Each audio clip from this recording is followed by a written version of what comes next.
თბილისის საქალაქო სასამართლოში საზღვრის უკანონოდ კვეთის საქმეზე თანაინვესტირების ფონდის ყოფილი დირექტორის გიორგი ბაჩიაშვილის პროცესი გაიმართა. დღევანდელ სხდომაზე დაიკითხა შოთა ქარუმიძე, ზღოლი, რომელმაც გამოძიების ვერსიით ბაჩიაშვილის სომხეთის საზღვარზე გადაიყვანა. ქარუმიძის დაკითხვის დაწყებამდე ბაჩიაშვილმა მოსამართლე ჯობენ აჭყებიას კითხა, რა რეაგირება ჰქონდა სასამართლოს მას შემდეგ, რაც მან მოტაცების შესახებ განაცხადა. რაზეც ჯობენ აჭყებიამ უპასუხა, რომ ბაჩიაშვილის მონათხრობზე რეაგირება სასამართლოს კომპეტენციაში შედის, თუმცა ვინაიდან ადვოკატებს უკვე შესაბამის უწყებაში მიმართვა გაკეთებული აქვთ რეაგირებაზე, სასამართლომ დამატებითი ნაბიჯების გადადგმა საჭიროდ აღარ მიიჩნია.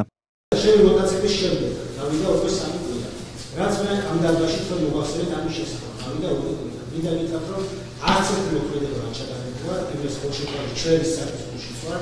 მე არ ვარ ცნობილი დასარალებულად, არავინ არ დაკითხული ჩემს გაშინდა შესაბამისად მე და მაინტერესებს უბრალოდ რამე რეაგირება გააკეთა სასამართლოს შეწირა განცხადებაზე თუ არა. იმიტომ რომ როდესაც საქმე ეხება მოქალაქეების თავისუფლებას, მოქალაქეების უფლებებს, რადგანაც რეაგირება არ არის. როდესაც საქმე ეხება ედონ ივანიშვილის ინტერესს, აგერ კაცის გაზრახულობაზე 10 წელი არის. 10 წელი იწყება სასჯელი და მე ერთი კაცის შველებაზე 11 წელი მაქვს მოსჭილი. შენ საქმეში მხოლოდ და მხოლოდ ორი უტყუარი პრინციპია და ორივე უტყუარი პრინციპია იყო ჩემს სასამართლოში. განაჩენი არაფერი არ იყო შესაძლებელი. შესაბამისად, მაინტერესებს კიდევ ერთხელ დავისვათ რომ რა რეაგირება ჰქონდა და კვეთის სხვა ინფორმაციების სრულიად შესაძლებელი. ჩვენში მიმართ სავარაუდო განხორციელებულ უკანონო ქმედებებს და დანაშაული ქმედებებს, როგორც ამას თქვენ აღნიშნავთ, ესეც პირველი სასამართლოს ნორმაზე, რომ საქართველოს სამართლის საპროცესო კოდექსით სასამართლოს არ განვივრად ვალდებულება ამგვარი ინფორმაციის მოსვლის შემდეგ მიმართოს საგამოძიებო ორგანოს შესაბამისი წერტილით და რეაგირების ხელით. თუმცა იმის გათვალისწინებით, რომ თქვენმა адვოკატებმა განაცხადეს, უკვე მიმართული ჰქონდათ საგამოძიებო ორგანოს, დამატებით არ ჩაითვალა სასამართლოს წერტილით გადავლის ვალდებულება. ჩვენ ამ საქმის განხილვის პარალელში უზრუნველყოფთ იმას, რომ მოსმენი მიხდეს თქვენი პოზიცია და ეტაპობრივად ბატონ ვაჟასაც ვთხოვ, თქვენს ადვოკატებსაც ვთხოვ, რომ მოგვაწოდოთ ინფორმაცია გამოძიების მიმდინარეობის თაობის.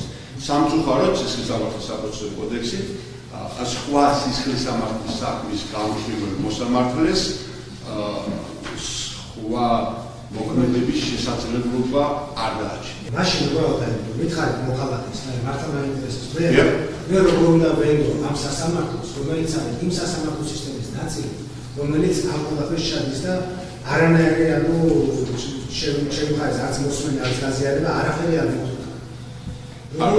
მე გისმენთ და მოგისმენთ და ეს მოკლი როგორ უნდა ქონდეს, მინდა პროცესში მონაწილეობა და აზრი არის არც ერთ პროცესში მონაწილეობა გაქონია. თანაინვესტირების ფონდის ყოფილი ხელმძღვანელის გიორგი ბაჩიაშვილის ადვოკატი ლევან მახაშვილი ამბობს, რომ აუცილებელია ბაჩიაშვილის საქართველოში მისინების საწინააღმდეგო ჩამოყვანასთან დაკავშირებით გამოძიების დაწყება. მისი თქმით, გიორგი ბაჩიაშვილს აქვს სურვილი ითანამშრომლოს სამართალდამცველებთან და მზად არის გამოძიებას ყველა საჭირო ინფორმაცია გადასცეს. თუ კი თანხმდებით, რომ ცხოვრობთ სამართლებრივ სახელმწიფოში, არათუ ამ ფაქტის ნებისმიერი საქმის გამოძიება სავალდებულო, თუ კი არსებობს გარკვეული სტანდარტით შესაძლო დანაშაულის შესახებ ინფორმაცია. ამ კონკრეტულ შემთხვევაში ძალიან დეტალური ინფორმაცია არის მიწოდებული საგამოძიებო სტრუქტურებისთვის და ამასთან ერთად გიორგი გამოთქვამს თავად სურვილს, რომ ითანამშრომლოს და ნებისმიერი ინფორმაცია მიაწოდოს, ასე ვთქვათ, გამომძიებლებს. ცხადია, რომ თვითონ განცხადებაც არის დასაბუთებული. ჩვენ მეორე მოცემულობა ის გვაქვს, რომ გამოძიების დაწყების შესახებ ინფორმაცია დღემდე არ მიგვიღია და ასევე როგორც წინა ინტერვიუს დროს მე განვაცხადე, დამოუკიდებლად ასე ვთქვათ, ჩვენი ძალებით კანონმდებლობის ფარგლებში ვცდილობთ, რომ არ განადგურდეს შესაძლო მტკიცებულებები, მათ შორის, რაც ყველაზე მნიშვნელოვანია, ვიდეო ჩანაწერები იმ კამერების, რომელთაც უნდა აღიბეჭდათ ყველა ის გარემოება, რაზეც თავად ბატონმა ბაჩიაშვილმა ისაუბრა. საზღვრის უკანონო კვეთის საქმეზე ბრალდებულია თავად შოთა ქარუმიძე, რომელმაც სხდომაზე განმარტა თუ როგორ გაიცნო გიორგი ბაჩიაშვილი და როგორ დაეხმარა ავტომობილით საქართველოს დატოვებაში. მოსამართლემ გიორგი ბაჩიაშვილსა და შოთა ქარუმიძის პატიმრობა ძალაში დატოვა.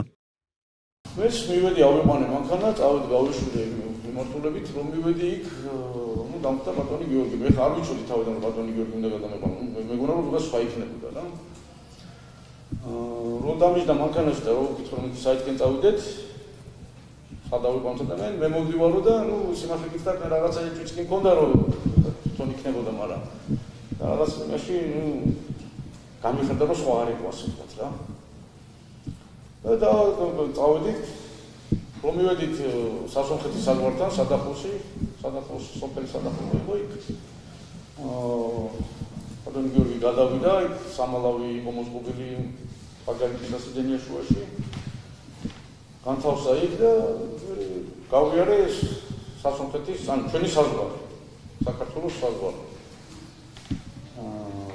იქ მოხდა დათვალიერება მაგრამ რა თქმა უნდა ვერ ნახეს ბატონი გიორგი და შემდეგ რომ გავედით ნეიტრალიზდა უკვე ბატონი გიორგი და სასონხეთის საზღვარზე რომ მივედით მანქანათანაც გადმოვიდა და გაიარა უკვე ოფიციალურად სასონხეთის საზღვარი და მე გავაგზავნეთ და ჩავედით ერევანში და მომპრიამდი უკან სახელმწიფო უსაფრთხოების სამსახურმა 27 მაისს გაავრცელა განცხადება გიორგი ბაჩიაშვილის დაკავებასთან დაკავშირებით უწყების ცნობით ბაჩიაშვილი წითელი ხიდისა და სადახლოს შორის არსებული ეგრეთ წოდებული მწვანე საზღვრის მონაკვეთის მიმდებარედ დააკავეს. თავად დაკავებულმა კი სასამართლო პროცესზე განაცხადა, რომ საქართველოს წარმომადგენლებმა ივანიშვილის დავალებით ბანდიტურ გზას მიმართეს და საქართველოში მოტაცებით ჩამოიყვანეს. ბაჩიაშვილი ამბობს, რომ ის 24 მაისს გაიტაცეს თვალები აუხვიეს, 2 დღე თვალება ხვეული ატარეს და თვითმფრინავში ჩატენეს. პროკურატურამ გიორგი ბაჩიაშვილს საზღვრის უკანონო კვეთის ფაქტზე ბრალდება დაუსწრებლად მას შემდეგ წარუდგინა, რაც მან ქვეყანა ქართული ოცნების დამფუძნებლის ბიძინა ივანიშვილის კრიპტოვალუტის მითვისების საქმეზე განაჩენის გამოტანამდე დატოვა. მის მიმართ სისხლის სამართლის საქმის წარმოება დაიწყო ასევე მტკვარი ჰესის საქმეზე. 10 მარტს კი თბილისის საქალაქო სასამართლოში ეგრეთ წოდებული ბიტკოინების საქმეზე მოსამართლე გიორგი გელაშვილმა გადაწყვეტილება გამოაცხადა და თანაინვესტირების ფონდის ყოფილ დირექტორს 11 წლიანი პატიმრობა მიუსაჯა. გარდა ამისა, 1 მაისს სასამართლომ გიორგი ბაჩიაშვილს ბიძინა ივანიშვილისთვის 9000-მდე ბიტკოინის გადახდა დააკისრა. გიორგი ბაჩიაშვილი წარდგენილ ბრალდებაში თავს დამნაშავედ არ მიიჩნევს და ამბობს, რომ ივანიშვილი მისი ინვესტორი არ ყოფილა და ქართულ ბანკიდან მიღებული თანხა სესხი იყო, რომელიც პროცენტებთან ერთად ბანკს მალევე დაუბრუნა.